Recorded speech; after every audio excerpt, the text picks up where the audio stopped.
Assalamualaikum warahmatullahi wabarakatuh. Kepada anak-anakku, mahasiswa, mahasiswi ekonomi syariah, baik kelas A, kelas B, maupun kelas C. Alhamdulillah di masa pandemi ini kita bisa mengawali perkuliahan perdana kita semester gasal tahun 2020-2021. Untuk kali ini kita kali pertama bertemu dalam mata kuliah tafsir ekonomi. Kita tidak pernah membayangkan kalau kemudian perkuliahan harus dilakukan secara daring seperti ini. Tentu kita berharap bahwa meskipun perkuliahan disampaikan secara daring, tetapi hasilnya tidak mengalahkan dari perkuliahan yang kita laksanakan secara tatap muka.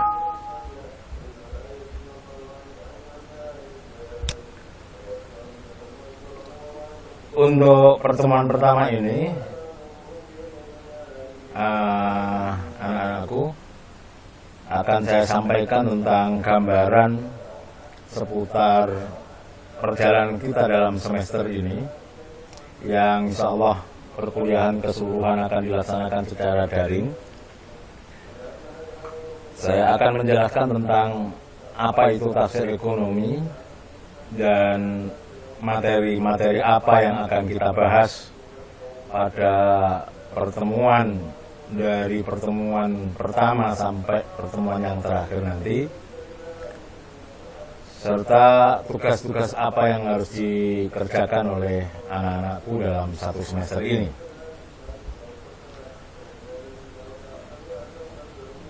Yang pertama tentang apa itu tafsir ekonomi. Jadi mata kuliah tafsir ekonomi atau bahasa lainnya adalah tafsir ahkam.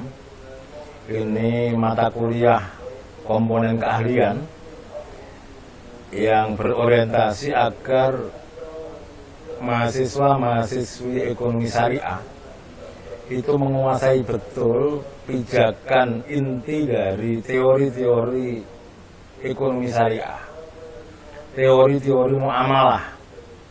Ini menjadi penting karena mahasiswa ekonomi syariah tentu diharapkan dia tidak hanya menguasai teori-teori muamalah, tetapi juga menguasai tentang dasar hukum dari teori-teori ekonomi syariah itu.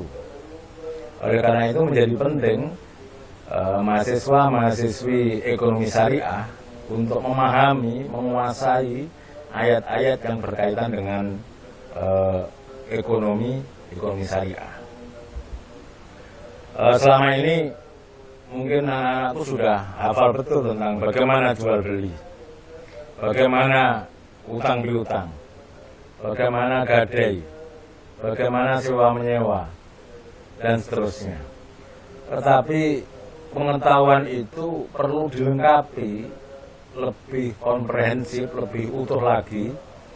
Dengan cara bagaimana? Dengan cara mahasiswa-mahasiswi ekonomi syariah itu menguasai dasar hukumnya, Al-Quran, ayatnya bagaimana.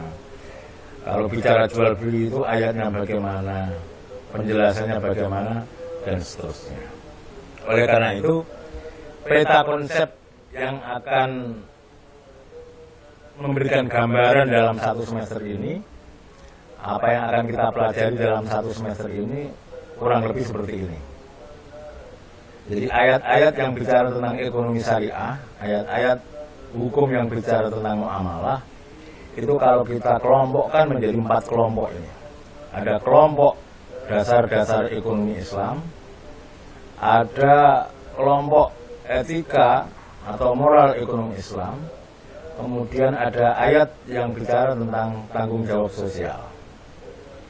Jadi nanti mulai pertemuan yang kedua, nanti kita akan sudah bicara tentang ayat-ayat yang bicara tentang dasar-dasar ekonomi syariah, ekonomi Islam atau ekonomi syariah. Apa yang bicara tentang dasar-dasar ekonomi syariah, nanti Ali Imran ayat 114 misalnya, kita akan kaji. Kemudian An-Nisa ayat 32 itu juga bicara tentang kesetaraan laki-laki dalam perempuan di dalam berkarir. Kemudian sektor-sektor ekonomi yang direkomendasikan oleh Al-Quran itu apa saja, itu ada di materi yang kedua ini. Materi yang pertama pada pertemuan kedua, dasar-dasar ekonomi syariah. Kemudian pada pertemuan berikutnya nanti kita akan bahas tentang etika atau moral ekonomi Islam atau ekonomi syariah. Jadi kalau orang sudah bekerja, sektor-sektor ekonominya sudah dikuasai, sudah diketahui, maka di dalam bekerja, di dalam mencari ekonomi itu butuh etika atau moral yang harus diperdomani oleh setiap muslim. Maka pada pertemuan yang ketiga nanti kita akan bicara tentang ayat-ayat yang bicara tentang ekonomi syariah atau ekonomi Islam. Kemudian pada pertemuan berikutnya nanti kita akan bicara tentang kalau orang itu sudah bekerja, sudah memenuhi etika, maka setelah mendapatkan harta, apa kewajiban seorang muslim? Jadi kalau orang itu sudah kaya raya, sudah dapat penghasilan, maka apa tanggung jawabnya? Nah itu kita akan pelajari di Quran surat Al-Baqarah ayat 177 dan surat Al-Ma'un ayat 1 sampai 7. Ya, jadi kalau orang sudah bisa mengumpulkan harta, orang sudah bekerja, dapat penghasilan, maka dia tidak hanya cukup uang itu digunakan untuk sendiri, tetapi dia ada kewajiban sosial. Nah, baik dasar-dasar ekonomi, kemudian etika atau moral ekonomi, kemudian tanggung jawab sosial ini, semuanya nanti harus diterjemahkan, dipraktekkan di dalam semua bentuk kegiatan bisnis, kegiatan muamalah. Orang mempraktekkan jual beli, maka dia tidak lepas dari dasar-dasar ekonomi.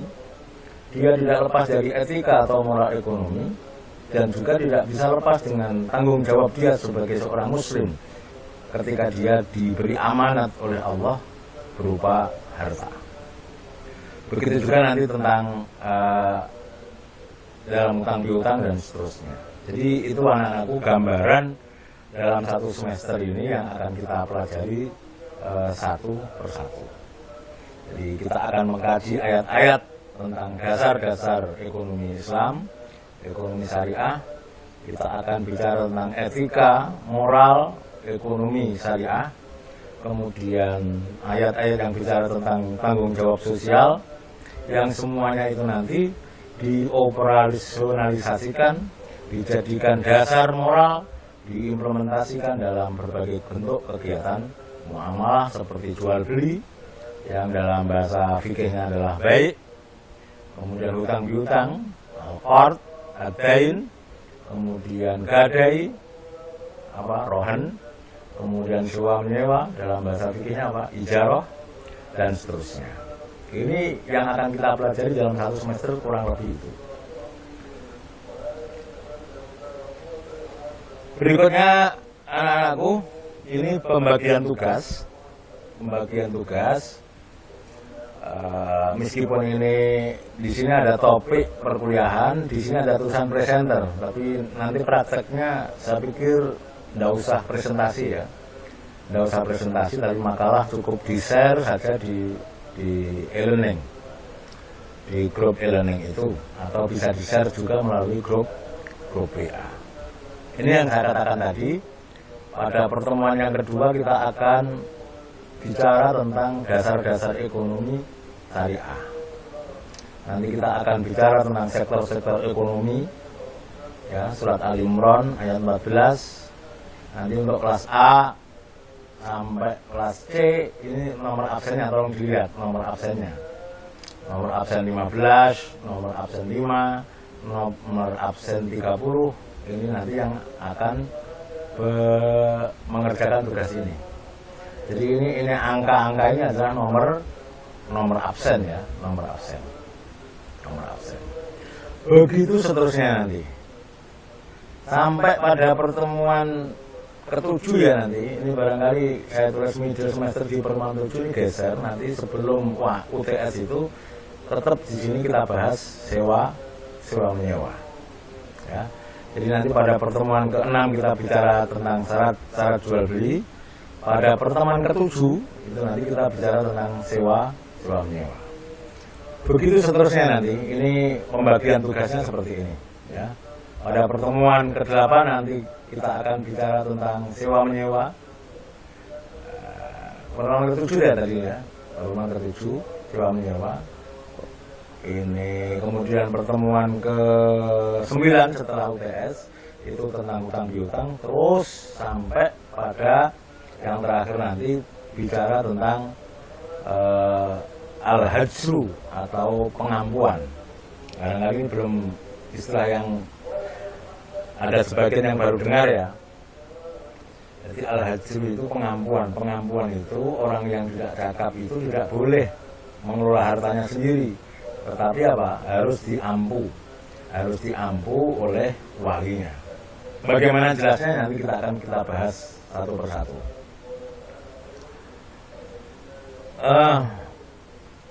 Anak-anakku para mahasiswa, paling tidak kita punya target dalam perkuliahan ini. Dalam tafsir ekonomi ini kita punya target apa yang saya sebut dengan learning objective atau target perkuliahan. Apa targetnya? Kita nggak muluk-muluk pasang target. Paling tidak yang pertama, seluruh mahasiswa ekonomi syariah yang mengikuti perkuliahan tafsir ini ya bisa membaca dengan baik lah terhadap ayat-ayat ekonomi Islam. Satu. Yang kedua, bisa menerjemahkan kata per kata. Jadi anak-anakku nanti tolong punya referensi baik di perpus atau di web. Di internet banyak ini Al-Quran yang punya terjemahan kata per kata. Jadi nanti ayat-ayat yang bicara tentang ekonomi syariah itu saya berharap betul, karena ini inti bagi saudara sarjana ekonomi syariah ini menguasai ayat itu. Ayat-ayat tentang ekonomi syariah itu saudara kuasai. Oleh karena itu saya berharap bahwa setiap kata per kata dari ayat itu dikuasai. Nah, tentu yang kedua nanti setelah ayat-ayatnya bisa kata per kata diterjemahkan, bisa kemudian terjemahan secara utuh dari ayat itu bisa, maka target berikutnya adalah mahasiswa itu pahamlah kandungan secara umum dari ayat-ayat tentang ekonomi Islam itu yang nanti akan saya jelaskan tiap pertemuan itu. Kemudian anak-anakku juga memahami tentang ayat Al-Quran yang bicara tentang etika bisnis. Jadi orang bisnis itu bukan ngawur, tetapi ada etikanya. Kemudian juga anak-anakku paham tentang bagaimana sih sebenarnya tanggung jawab sosial bagi seorang muslim setelah oleh Allah diberi kepercayaan berupa harta itu. Tanggung jawab sosial ini dia harus kaya. Berapapun orang itu punya harta, dia punya tanggung jawab sosial.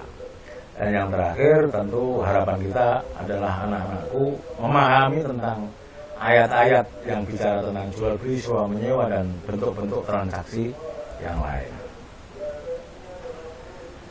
Berikutnya adalah tentang tugas dan makalah ya. Ini kewajiban ciri khas mahasiswa itu ya menulis makalah. Cuma nanti makalah tidak usah dipresentasikan ya. Makalahnya dibuat saja dengan aturan main yang saya jelaskan ini. Setelah itu 2 hari sebelum waktunya itu sudah di-share di grup, bisa di grup WA maupun di e-learning. Tugasnya seperti yang saya bagikan di atas tadi. Cuma ketentuannya yang pertama adalah tugas itu dikerjakan secara individu. Jadi misalnya tadi ada makalah ditulis oleh nomor absen 1 misalnya, nomor absen 14 ini kan, maka ini bukan berarti tugasnya kelompok, tetapi masing-masing itu membuat makalah. Sebab kalau makalah itu dibuat berjamaah, nanti ada yang imaman, ada yang makmuman. Nah, kita tidak ingin. Semuanya harus punya pengalaman membuat makalah tafsir ekonomi ini. Kemudian yang kedua, makalahnya nanti simpel saja, anak-anakku. Isinya ada pendahuluan, ada pembahasan, kemudian yang ketiga adalah kesimpulan. Apa yang harus ada dalam pendahuluan? Pendahuluan itu minimal 1 halaman, itu minimal. Isinya apa pendahuluan itu? 1, bicara tentang 1 alinea, itu bicara tentang pengantar materi dari makalah itu. Kalau bicara tentang gadai misalnya, atau jual beli misalnya, maka 1 paragraf itu saudara mengantarkan tentang bagaimana rohani itu, gadai itu bagaimana. Alinea yang kedua nanti saudara bicara tentang pentingnya mengetahui tafsir ayat-ayat yang bicara tentang tema yang saudara sudah ditentukan itu. Kalau gadai ya bicara tentang alinea kedua, bicara tentang pentingnya mengetahui tafsir ayat-ayat gadai. Baru yang isinya pendahuluan itu adalah yang ketiga adalah kisi-kisi yang akan dibahas. Apa yang akan dibahas dalam makalah itu apa. Jadi nanti nggak usah ditulis bab 1, bab 2, bab 3, jadi cukup pendahuluan, pembahasan, dan kesimpulan. Nah, waktu pembahasan anak-anakku nanti isinya yang pertama tentang teks ayat. Setelah teks ayat, terjemah kata per kata. Ya, kemudian penjelasan kosakata atau makna mufradat. Jadi misalnya Yuyyina lin-nasi hubbus syahwat, kata syahwat itu maknanya apa toh? Jadi makna mufradat itu bukan setiap kata dijelaskan, tetapi makna-makna kunci. Makna-makna kunci tentu penjelasannya harus merujuk kepada referensi. Kemudian yang kedua nanti asbabun nuzul, sebab-sebab turunnya ayat, dan atau munasabah. Munasabah itu kesesuaian antara ayat tersebut dengan ayat sebelum atau sesudahnya. Ini biasanya di buku-buku, di tafsir-tafsir sudah ada. Kemudian yang terakhir itu tentang kandungan ayat. Nah, ini untuk kandungan ayat ini yang inti. Ini porsinya harus lebih banyak. Kadang-kadang asbab nuzulnya lebih panjang daripada kandungan ayat ini. Nah, nanti untuk menganalisa atau untuk mengulas kandungan ayat ini, lengkapi analisa dengan teori fikih muamalah sesuai dengan tema. Jadi misalnya kalau saudara itu membahas ayat gadai, ya lengkapi penjelasan ayat itu dengan buku-buku fikih muamalah yang bicara tentang gadai. Misalnya pengertian gadai itu apa, kemudian hubungannya dengan ayat itu bagaimana. Nah itu ya, nggak usah merasa berat, nanti akan bisa pada waktunya. Kemudian makalah diketik dengan baik, rapi, sesuai dengan pedoman penulisan. Tebalnya 15 halaman lah maksimal. Referensinya 7 buku ya. Ini saya tingkatkan. Kalau di outline nanti yang saya share di e-learning baru 5. Kita revisi ini menjadi 7 buku, biar banyak buku. Kemudian footnote-nya tolong dipahami sesuai dengan buku pedoman ya. Di Fakultas Ekonomi dan Bisnis, di e-learning nanti sudah saya cantumkan juga ringkasan pedoman, bikin footnote itu seperti apa, bikin daftar pustaka itu seperti apa, prakteknya dalam penulisan seperti apa, itu sudah saya jelaskan di lampiran di e-learning. Kemudian anak-anakku ini makalah wajib di-share ya di e-learning atau mungkin di grup WA ya, tidak apa-apa. Minimal 2 hari sebelum hari perkuliahan biar dibaca oleh teman, ya. Terima kasih. Nah, semoga anakku paham tentang alur perkuliahan ini. tolong disiapkan pula. Nanti saya berusaha setiap materi akan saya jelaskan dengan video. Nah, anakku siap buku ya, siap buku, dicatat penjelasan-penjelasan saya itu diulang-ulang dengan melihat videonya. Saya berupaya nanti semuanya akan saya jelaskan melalui video ya. Di samping ada apa? Ada makalah dari anak-anakku semua. Sekian sebagai pengantar perkuliahan. Semoga kita senantiasa mendapat barokahnya Al-Quran. Kita semua diberkati oleh Allah Subhanahu wa Ta'ala, dimudahkan segala sesuatunya dalam belajar bersama tafsir ekonomi ini. Demikian, Assalamualaikum warahmatullahi wabarakatuh.